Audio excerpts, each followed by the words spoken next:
best of the best, access to the best teachers and the best theologians and people that could teach him the Bible. He had the best of the best trainers to keep him healthy. He had the best of the best producers. He had the best of the best designers. He had the best of the best deal at Adidas that I don't even think Michael Jordan had as good of a deal with Nike as Kanye did over at Adidas. Sheesh.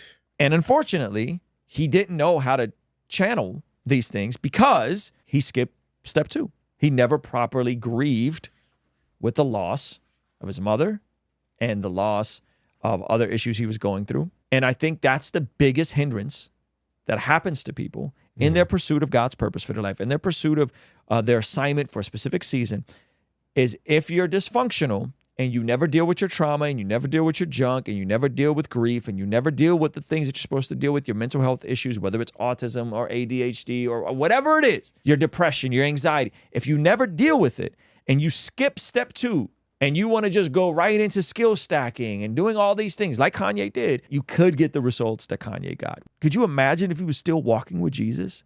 Could you imagine if he was still working with Adidas and creating the designs he wanted to at an elite level and making gospel music and Christian music at an elite level? I mean, I went to the forum and saw Jesus is King.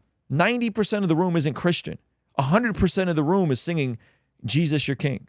That's awesome. Right? Like, and the music was fire. And the music was fire. Yeah, it was awesome. And the music was fire. And so this is the part where like the worst thing you can do in this pursuit is skip going from dysfunctional to flourishing, right? You going from dysfunctional to flourishing, you got to first become functional. And the pathway to become functional is boring. It's boring to go to therapy. It's boring to work on your mental health. Expensive. It's boring. Yeah, it's expensive, but like it's boring to go to sleep at the same time every night. That's fine. And wake up at the same time every day. Yeah. And go to the gym every single day and eat the same food every single day. Get off your phone at the same time. Like cut out the sugar. That is boring, but that's what it requires so that you're a stable individual that if and when success comes, you're well equipped to handle it. Because if you're not well equipped to handle it, I think what Kanye is displaying right now, combination of his faith, combination of posting his wife, combination of all these things, is the amplification of where all of us can be if we don't deal with our issues.